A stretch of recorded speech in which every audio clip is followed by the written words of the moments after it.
चलिए खबरों की शुरुआत करेंगे। टोंक जिले के डिग्गी थाना इलाके में चारे से भरे ट्रक में आग लगने से हड़कंप मच गया। इसके बाद भी ट्रक को ड्राइवर ने करीब 1 किलोमीटर तक दौड़ाया। मिली जानकारी के मुताबिक ट्रक को आग से बचाने के लिए ड्राइवर ने चारे की रस्सियां खोल दी, जिससे आग लगा चारा रास्ते में बिखरने से हड़कंप मच गया। आग बुझाने के लिए मालपुरा नगर पालिका से दमकल की गाड़ी मौके पर पहुंची और आग पर काबू पाया गया। एक्सक्लूसिव तस्वीरें हम आपको दिखा रहे हैं, लेकिन तब तक ट्रक और चारा जल करके खाक हो गया।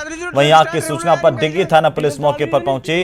राहत की बात यह रही कि ट्रक ड्राइवर ने कूद करके अपनी जान बचाई। तो ट्रक की तस्वीरें हैं जहां पर चारे से भरे हुए ट्रक में आग लगी।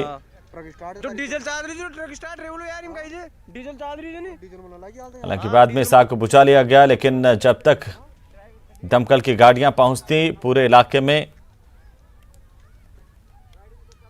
हंगामा मचा रहा। ड्राइवर ने कूद कर हालांकि अपनी जान बचाई।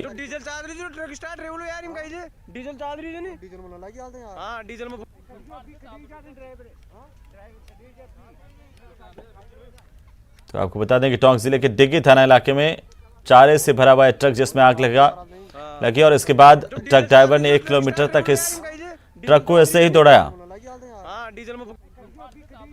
और इससे पूरे रास्ते में हड़कंप मच गया। आग बुझाने के लिए मालपुरा नगर पालिका से दमकल की गाड़ी मौके पर पहुंची। कड़ी मशक्कत के बाद इस आग पर काबू पाया गया। वहीं ड्राइवर ने कूद करके अपनी जान बचाई।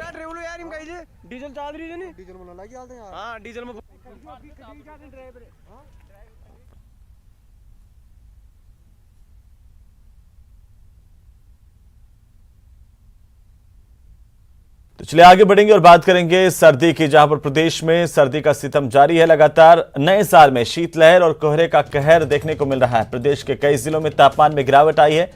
प्रदेश में फिर से बारिश की संभावना मौसम विभाग की तरफ से जताई गई है।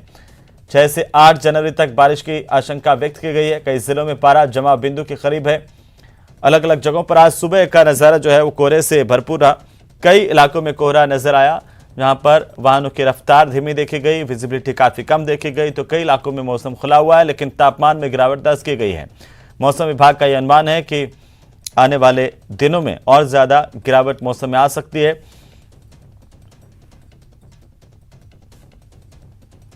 अलग अलग जगहों से ज्यादा जानकारी के साथ हमारे सहयोगी जुड़ चुके हैं। अशोक शर्मा श्रीगंगानगर से हमारे साथ जुड़े हैं, प्रतीक सोलंकी हमारे साथ हैं, सिरोही से श्रीकांत व्यास हमारे साथ हैं, जैसलमेर से और संदीप हुड्डा हमारे साथ सीकर से जुड़ गए हैं। सबसे पहले अशोक का रुख करेंगे, गंगानगर का। अशोक, श्रीगंगानगर में कैसा मौसम है आज?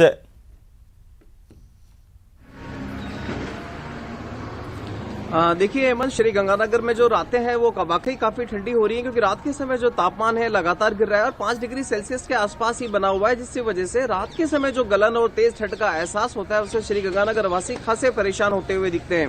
और यही वजह है कि जो अगले दिन का जो रूटीन होता है लोगों का, श्री गंगानगर वासियों का काफी लेट शुरू होता है। अभी देखिए लगभग 8:30 बजे का टाइम है, लेकिन मैं आपको यहाँ का नजारा दिखाऊं तो देखिए पूरी तरह से श्री गंगानगर का जिला मुख्यालय है वो बिल्कुल खाली है, क्योंकि लोग सड़कों पर है ही नहीं। लोगों का जो रूटीन होता है वो काफी लेट शुरू होता है। लोग अक्सर जब तक घर से बाहर नहीं निकलना पसंद करते जब तक बहुत जरूरी काम ना हो या फिर पूरी तरह से धूप ना खिल जाए। हालांकि पिछले 2 दिनों से जिस तरह से लगातार दिन के समय जो तेज धूप खिल रही है उससे जरूर थोड़ी सी राहत मिलती हुई दिखाई दे रही है और जो दिन का तापमान है वो भी बढ़कर लगभग 20 से 22 डिग्री सेल्सियस के आसपास दर्ज किया जा रहा है।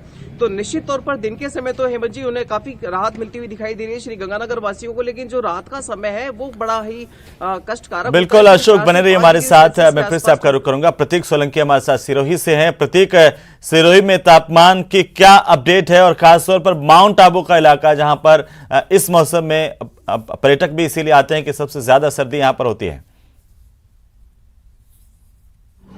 बिल्कुल बताना चाहूँगा, जगह यहाँ पर सिरोही की बात की जाए तो सिरोही का जो टेम्परेचर जो है 9 डिग्री दर्ज किया गया। और वहीं अगर माउंट आबू की भी बात की जाए तो राजस्थान का कश्मीर खिलाने वाला माउंट आबू जो है सर्दी की पूरी आगोश में है। वहाँ पर टेम्परेचर जो है रात को 0 डिग्री दर्ज किया गया था। वहाँ पर बात की जाए तो सर्दी का सितम न होकर एक गुलाबी सर्दी का आनंद लेने के लिए पर्यटक जो है देश विदेश से वहाँ पर आ रहे हैं और पर्यटक लगातार इस सर्दी के मौसम में लुत्फ उठाने के लिए जो माउंट आबू का रुख किया हुआ है। और जगह जगह देखा जाए तो पर्यटक जो है अपनी पर्यटन स्थलों देखने के लिए वहाँ पर आ जा रहे हैं। वहीं अगर बात की जाए मैदानी इलाकों की तो इधर देर रात को यहाँ पर जो है यहाँ मैदानी इलाकों में यानी कि बर्फ की चादर भी देखने को मिली थी। और जो कहीं जो है इस सर्दी के सितम में जो हमारे साथ लोग जुड़े हुए हैं वो यहाँ पर सर्दी से बचने के लिए अलाव का काढ़ा लेते हुए साफ तौर से नजर आ रहे हैं। अगर बात की जाए परेड नेशनल पॉइंट जागरूक की, तो जिसमें पुरुष जो है सबसे ऊंची चोटी राजस्थान की मानी जाती है, वहाँ पर जो है तापमान जो है 0 से भी 1 डिग्री नीचे आया था रात को, जिससे पर्यटकों का एक आनंद भरा और सुकून भरा एक पल वहाँ पर साफ तौर से देखने को मिल रहा है। वहीं अगर बात की जाए तो पर्यटक जो है इस सर्दी के मौसम में गर्म व्यंजनों का खाने का आनंद लेते हुए नजर आ रहे हैं। जी बिल्कुल प्रतीक, आप भी हमारे साथ बने रहिए। फिर से रुक करता हूं आपका। श्रीकांत हमारे साथ हैं जैसलमेर से। श्रीकांत, जैसलमेर के धोरों में किस तरीके की सर्दी है, क्योंकि रेत जल्दी ठंडी होती है, जल्दी गर्म भी होती है?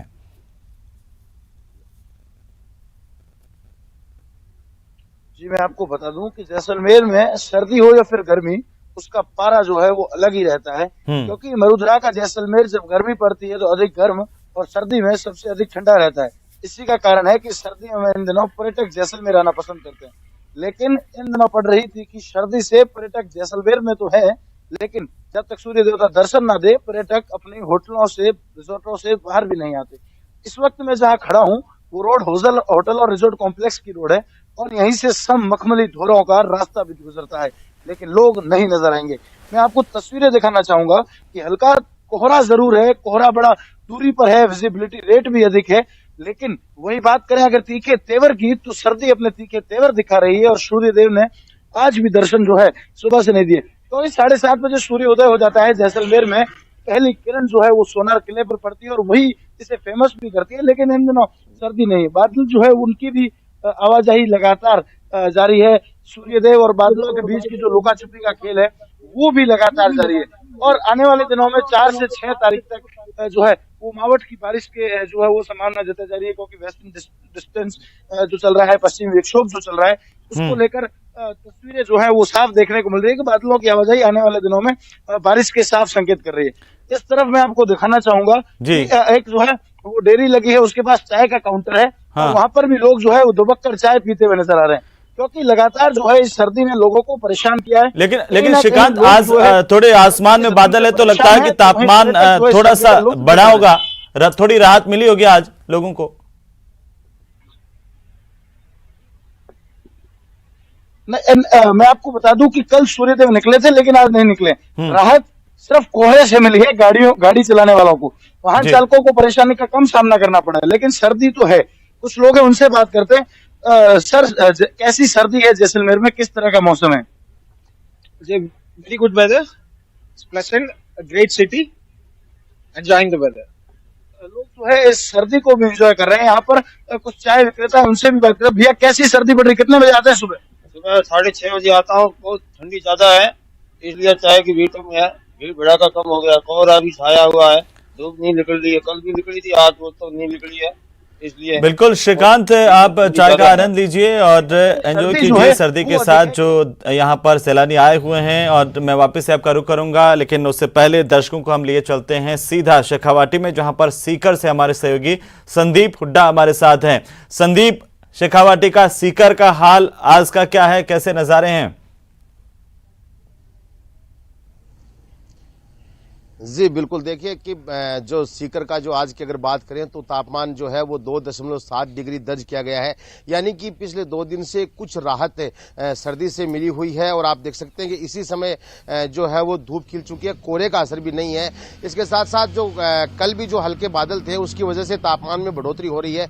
तो यूं कहा जा सकता है, क्योंकि जो नए साल का आगाज हुआ था उस दिन जो 0 डिग्री तापमान था, उसके बाद अगले 2 दिन में लगातार अब जो है वो बढ़ोतरी हुई है। तो कुछ हद तक है जो सीकर में फिलहाल राहत की बात है। लेकिन अगले कुछ दिन की बात करें तो कुछ ऐसा अंदेशा जताया जा रहा है कि अगले 1-2 दिन में फिर से मावठ हो सकती है और उसके बाद एक बार फिर से जो सर्दी का असर बढ़ेगा। लेकिन फिलहाल क्योंकि पिछले जो दिसंबर का महीना था वो बहुत ही मुश्किल बना रहा था और -5 डिग्री तक तापमान चला गया था, लेकिन अब पिछले 2 दिन से जो है वो हल्की राहत है। जी लेकिन संदीप, शेखावाटी में पारे की जो गिरता है जैसे ही और उसके बाद पाला जो पड़ता है वो किसानों के लिए बड़ी मुसीबत पैदा करता है। इस बार की सर्दी में और पाले को लेकर के क्या कुछ संभावना है, कोई जानकारी मौसम विभाग की तरफ से दी गई है? जी जी बिल्कुल। देखिए अमन, पिछले दिनों जब माइनस में गया था तब भी किसानों को बहुत ज्यादा नुकसान हुआ था, क्योंकि जो सरसों की फसल है या जो सब्जी वाली फसलें हैं उनको सबसे ज्यादा नुकसान होता है। और अब एक बार फिर अगर जैसे माउट होती है और उसके बाद अगर मौसम साफ होगा तो ये तय माना जा रहा है कि 10 जनवरी के आसपास जो है वो पारा एक बार फिर माइनस में जाएगा। ऐसा यहाँ के जो हमारे कृषि वैज्ञानिक हैं, यहाँ के जो मौसम वैज्ञानिक है वो बता रहे हैं कि 10 जनवरी से आसपास या उससे पहले जो पारा एक बार फिर से माइनस में जाएगा। तो अगर फिर से माइनस में जाता है तो अब किसानों के लिए काफी मुश्किल हो जाएगा, क्योंकि पहले ही सब्जी वाली फसलों को बहुत नुकसान हो चुका है और अब एक बार फिर सरसों और जो अन्य फसलें उनको भी जो है बड़ा नुकसान होगा। जी जी चलिए, बहुत बहुत शुक्रिया संदीप शेखावटी का हाल बताने के लिए, और श्रीकांत आपका भी बहुत शुक्रिया जैसलमेर का हाल बताने के लिए, प्रतीक सोलंकी आपका सिरोही का हाल बताने के लिए शुक्रिया, और अशोक आप जुड़े श्रीगंगानगर से, आपका भी बहुत बहुत शुक्रिया। कुल मिलाकर के गलन अभी भी जो है वो वातावरण में है, फिजाओं में है, लोगों को सर्दी का एहसास है, हालांकि थोड़ी सी राहत जरूर आज नजर आ रही है। फिलहाल रुकेंगे एक छोटे से ब्रेक के लिए, जल्द लौटेंगे।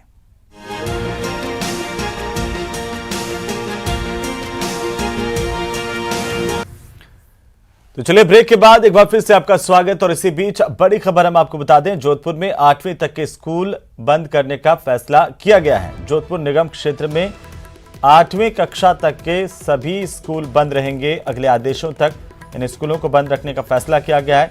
सरकारी और प्राइवेट स्कूलों को बंद करने का ऐलान कर दिया गया है। बड़ी खबर है, कोरोना के मद्देनजर यह फैसला किया गया है।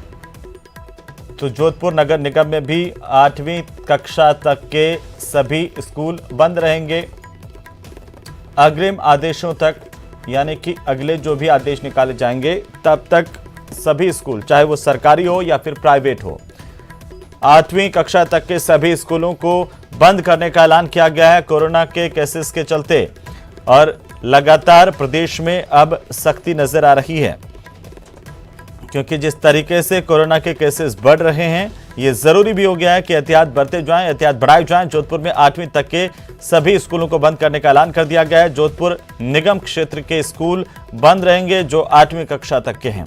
अगले आदेशों तक इन स्कूलों को बंद करने का फैसला किया गया है। सरकारी और प्राइवेट स्कूल बंद रहेंगे। कोरोना के मद्देनजर ये बड़ा फैसला किया गया है। पहले जयपुर निगम क्षेत्र में भी स्कूलों को बंद करने का फैसला किया गया था, और अभी बड़ी जानकारी जोधपुर से। जोधपुर निगम क्षेत्र के सभी 8वीं तक के जो स्कूल हैं वो बंद रहेंगे अगले आदेशों तक। तो चलिए, अब हम आपको बताते हैं नई गाइडलाइंस की बड़ी बातें आखिरकार क्या हैं, क्योंकि राजधानी जयपुर में छोटे बच्चों के स्कूल बंद किए गए हैं। जोधपुर में भी छोटे बच्चों के स्कूल बंद कर दिए गए हैं। कक्षा 3 से लेकर के 8वीं कक्षा, मतलब पहली कक्षा से लगा करके 8वीं कक्षा के जितने भी स्कूल हैं उनको बंद करने का फैसला। 3 से लेकर के 9 जनवरी तक कक्षा 1 से 8 तक स्कूल बंद रहेंगे। जयपुर ग्रेटर और हेरिटेज निगम इलाके में स्कूल बंद रहेंगे। साथ ही साथ जोधपुर के निगम इलाके में भी स्कूल बंद रहेंगे। दूसरे जिलों के स्कूलों पर जिला कलेक्टर फैसला करेंगे। कोचिंग के छात्रों के लिए पेरेंट्स की परमिशन बहुत जरूरी होगी। साथ ही रैली, धरना और समारोह में 100 लोगों को परमिशन दी गई है। शादी समारोह में 100 से ज्यादा लोग शामिल नहीं हो पाएंगे, और अंतिम संस्कार में सिर्फ 20 लोग होंगे। धार्मिक स्थलों पर प्रसाद, फूल, चादर चढ़ाने पर पूरी तरह से रोक लगा दी गई है। धार्मिक स्थल जाने वालों के लिए दोनों डोज जरूरी होगी। विदेश से आने वालों के लिए 7 दिन का होम क्वारंटीन होगा। घरेलू, हवाई, ट्रेन यात्रियों के लिए RT-PCR जरूरी होगी। और साथ ही 31 जनवरी तक वैक्सीन के दोनों डोज लेना बेहद जरूरी है। 65 से ज्यादा उम्र के लोगों का घर में रहने की सलाह दी गई है। गर्भवती महिलाओं को भी अभी घर पर ही रहने की सलाह है। नो मास्क, नो मूवमेंट की सख्ती होगी और इसकी पालना जरूरी होगी। सार्वजनिक स्थानों पर सोशल डिस्टेंसिंग बेहद जरूरी होगी। सभी कॉमन जगहों पर थर्मल स्कैनिंग के निर्देश दिए गए हैं। और राजधानी जयपुर में छोटे बच्चों के स्कूल बंद कर दिए गए हैं। 3 से 9 जनवरी तक कक्षा 1 से 8 तक के स्कूल बंद किए गए हैं। जयपुर ग्रेटर और हेरिटेज निगम इलाके में स्कूल बंद रहेंगे। जोधपुर निगम के इलाके में भी कक्षा 8 तक के स्कूलों को बंद करने का फैसला किया गया है अगले आदेशों तक। दूसरे जिलों में अलग अलग जिलों के हिसाब, परिस्थितियों के हिसाब से जिला कलेक्टर्स इस पर फैसला करेंगे।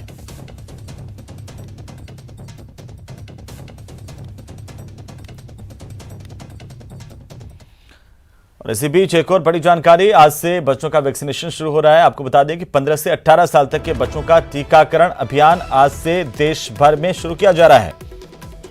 प्रदेश की अगर हम बात करें, प्रदेश में 3456 सेंटर्स बनाए गए हैं, जिन पर खास इंतजाम बच्चों के टीके लगाने को लेकर के किए गए हैं। और प्रदेश के पास 17 लाख वैक्सीन उपलब्ध है। राजधानी जयपुर में 1 लाख से ज्यादा डोज उपलब्ध है। तो जो भी बच्चे रजिस्टर्ड हैं कोविन ऐप पर, वे जाकर के आज अपना पहला डोज लगा सकते हैं, टीकाकरण करवा सकते हैं। आज से टीकाकरण का काम शुरू कर दिया गया है।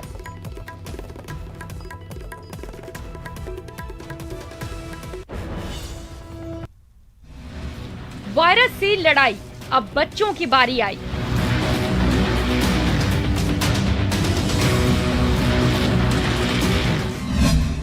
बच्चों हो जाओ तैयार, करो कोरोना पर वार।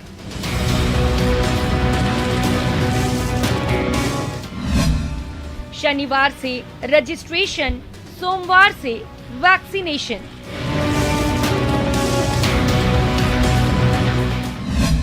प्रशासन भी तैयार, 3 तारीख का इंतजार।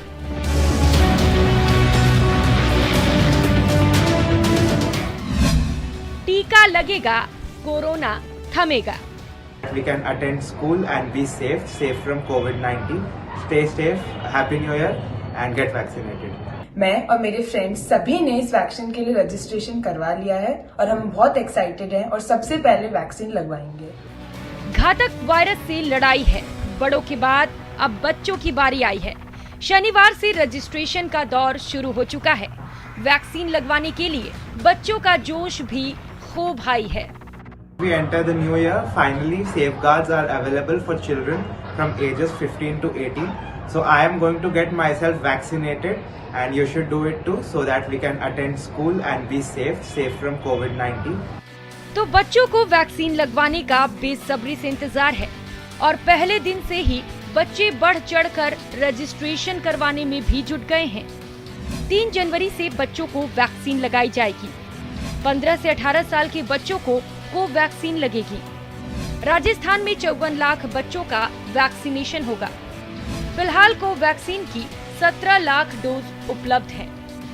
जयपुर में कोवैक्सीन की 1,20,000 डोज उपलब्ध है। जिन बच्चों ने वैक्सीन लगवाने के लिए रजिस्ट्रेशन करवा लिया है, वो दूसरे बच्चों को भी जल्द रजिस्ट्रेशन करवाने की सलाह दे रहे हैं। सभी 15 से 18 वर्ष के बच्चों को इस वैक्सीन के लिए रजिस्ट्रेशन करवा लेना चाहिए। मैं और मेरे फ्रेंड्स सभी ने इस वैक्सीन के लिए रजिस्ट्रेशन करवा लिया है और हम बहुत एक्साइटेड हैं और सबसे पहले वैक्सीन लगवाएंगे। प्रदेश में 50 लाख से ज्यादा बच्चों का वैक्सीनेशन होना है, लिहाजा प्रशासन ने भी बच्चों के वैक्सीनेशन को लेकर तैयारी पूरी कर ली है। अब जानिए आखिर कैसे करवाना होगा रजिस्ट्रेशन। तो इसके लिए सबसे पहले government.in वेबसाइट पर जाएं। कोविन पर रजिस्टर्ड नहीं है तो पहले रजिस्ट्रेशन कराएं। आपको बच्चे का नाम, उम्र जैसी कुछ जानकारियां देनी होंगी। रजिस्ट्रेशन के बाद आपके मोबाइल पर कंफर्मेशन मैसेज आएगा। इसके बाद आप अपने इलाके का पिन कोड डालें। आपके सामने वैक्सीनेशन सेंटर की लिस्ट आ जाएगी। तारीख और समय के साथ अपना वैक्सीनेशन स्लॉट बुक करें। राजधानी जयपुर में भी सभी सेंटर्स पर वैक्सीनेशन की पूरी तैयारी कर ली गई है। हर सेंटर पर सरकारी गाइडलाइंस के मुताबिक ही वैक्सीन लगाई जाएगी। हमारे द्वारा सारी तैयारी कर ली गई है। जिस तरह गाइडलाइन प्राप्त हुई है, हमारे माननीय सेक्रेटरी महोदय द्वारा जो दिशा निर्देश दिए गए हैं, उसकी अनुपालना में हमने सभी तैयारियां पूरी की हुई है। सही समय संकल्प अवधि में इसको पूरे टारगेट को पूरा कर लेंगे। देश में 15 से 18 साल की उम्र के करीब 8 करोड़ बच्चे हैं और ओमिक्रॉन के बढ़ते आंकड़ों के बीच बच्चों का वैक्सीनेशन इस वक्त बेहद जरूरी है। कोरोना के खिलाफ लड़ाई में बच्चों की वैक्सीन किसी सुरक्षा कवच से कम नहीं है। इसीलिए न्यूज़ 18 आपसे अपील करता है कि अपने बच्चों का आज ही रजिस्ट्रेशन करवाइए और 3 तारीख से टीका लगवाकर कोरोना के खिलाफ लड़ाई में अपने बच्चों को मजबूत बनाइए। सौरभ गृहस्थी, न्यूज़ 18 राजस्थान। तो वहीं भीलवाड़ा से आई एक तस्वीर हैरान नहीं करती है, लेकिन तस्वीरों के पीछे छुपी कहानी प्रेरणा देती है। बताती है कि ईमानदारी से की गई सेवा को सम्मान जरूर मिलता है। खास रिपोर्ट देखिए। बच्चे बुजुर्ग, नर नारी, सबके मन में श्रद्धा भारी।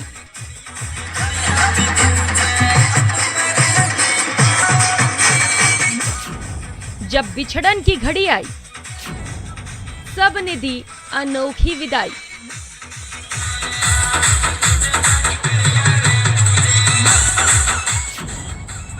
गुरुजी की निकली सवारी। गुरुजी की सेवा है न्यारी।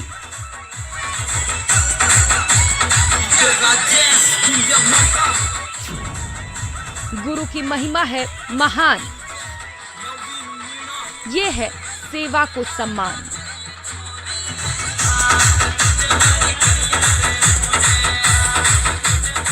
हाथी पर कोई सवार है, आगे पीछे लोगों की भरमार है, डीजे की धुन भी बज रही है। ये कोई ऐसी तस्वीर नहीं है जिसकी चर्चा जरूरी है, क्योंकि ऐसी तस्वीरें अक्सर किसी जीत के प्रतीक जुलूस पर कई बार निकलती रहती है, या फिर किसी धार्मिक आयोजन के दौरान शोभा यात्रा में भी ऐसी तस्वीरें देखने को मिल जाती हैं। लेकिन इस जुलूस की तस्वीरें अलहदा तब हो जाती हैं जब इसकी कहानी आप तक पहुंचेंगी। क्या आपको याद है कि आपने किसी शिक्षक के रिटायरमेंट पर ऐसा जुलूस हाल फिलहाल देखा है? नहीं तो देख लीजिए, ये तस्वीरें सेवा को सम्मान है, गुरु की महिमा का गान है। गुरु जी की सेवा न्यारी है, इसीलिए हाथी पर निकली उनकी सवारी है। दरअसल भीलवाड़ा जिले के शाहपुरा के अरवड़ सरकारी स्कूल के शिक्षक भंवरलाल शर्मा 31 दिसंबर को रिटायर हुए। पिछले 20 सालों से इस विद्यालय को अपनी सेवा दे रहे भंवरलाल शर्मा के अपने कर्तव्यों के प्रति निष्ठा से छात्र और अभिभावक इतने प्रभावित थे कि सबने गुरुजी को अनोखी विदाई देने का निश्चय किया।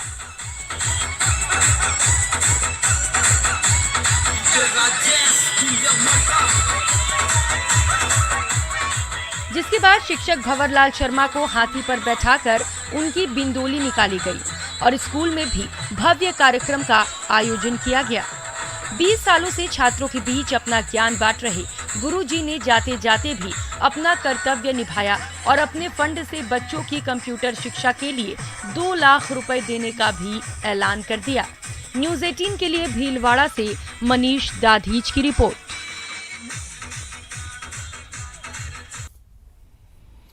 तो चलिए इसी के साथ ही इस बुलेटिन में फिलहाल इतना ही। नमस्कार।